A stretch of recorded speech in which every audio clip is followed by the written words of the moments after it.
sacré défi de vivre en couple confiné. Sacré défi parce qu'il s'agit de se supporter. Ça c'est moi, ça c'est toi, ça c'est nous. Et vivre en couple confiné n'est pas du tout, souvent, un long fleuve tranquille. On a beau être embarqué dans la même barque, et on se sent parfois un peu comme dans un bocal. Et aujourd'hui, ce qui compte, c'est peut-être de reprendre le temps de faire un point à mi-parcours. Un point déjà en commençant par s'interroger l'un et l'autre. Quel est le climat de nos relations aujourd'hui dans notre couple, en famille? Comment est-ce que cela se manifeste? Cette ambiance, est-ce qu'il y a du respect? Est-ce qu'il y a de l'écoute? Est-ce qu'il y a du dialogue? Qu'est-ce qui marche, hein, et qu'est-ce qui marche bien chez nous? Et puis se reposer la question, quoi d'autre?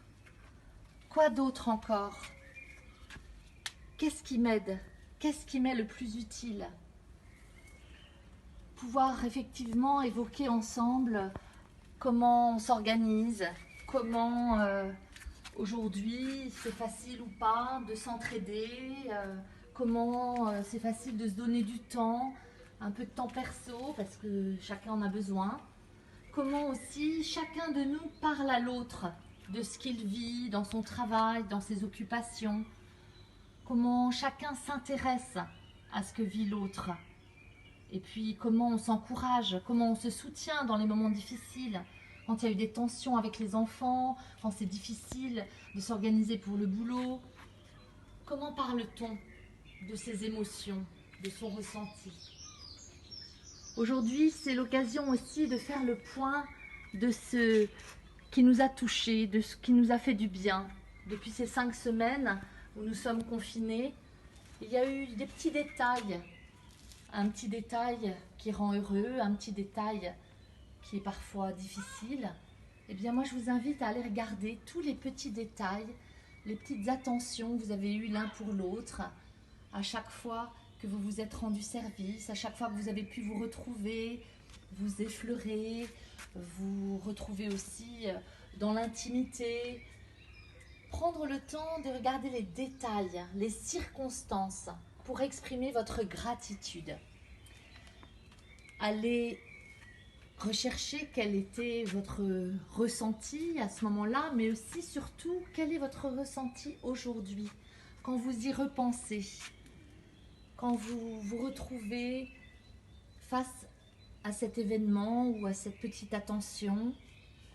Et puis allez regarder tous les nombreux besoins qui ont été satisfaits par rapport à ce qui a enrichi votre vie à ce moment-là, votre quotidien. Même quelque chose en apparence très très banal. Prendre le temps de se dire les choses. Et je vous propose ensuite d'aller rêver de ce qui va pouvoir se vivre pour qu'au bout du compte, à la fin de ce confinement, vous puissiez être satisfait de ce que vous avez vécu dans votre vie de couple, mais aussi dans votre vie de famille.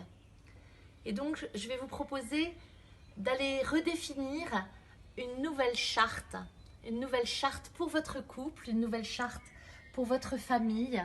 Et ça, vous pourrez le faire avec les enfants si vous en avez. Mais d'abord, pour votre couple, prendre le temps d'aller regarder ensemble, et puis aussi chacun de son côté, ce qui est prioritaire aujourd'hui, pour pouvoir vivre à la lumière de ce que vous avez réussi, mais aussi en regardant ce qui vous a manqué. Quelles sont vos nouvelles priorités? Qu'est-ce qui va contribuer à vous rendre la vie agréable? Et écrire ensemble cette charte pour votre couple. Parce qu'en fait, c'est dans les petits détails. Vivre, c'est se réveiller le matin, s'engager dans une journée jusqu'au soir, à deux, en famille, et recommencer le lendemain. Et dans cette vie confinée, tout ce que nous pouvons imaginer comme désir, comme pensée, comme action, eh bien, c'est cela qui nous ramène à ce que nous faisons chaque jour, heure après heure. C'est cela qui va faire que nous nous construisons hommes, que nous nous construisons femmes, et que nous aidons aussi peut-être nos enfants aussi à grandir. Et donc je vous invite vraiment à prendre le temps de cet échange pour aller regarder ces menus détails qui nous rendent l'ordinaire extraordinaire.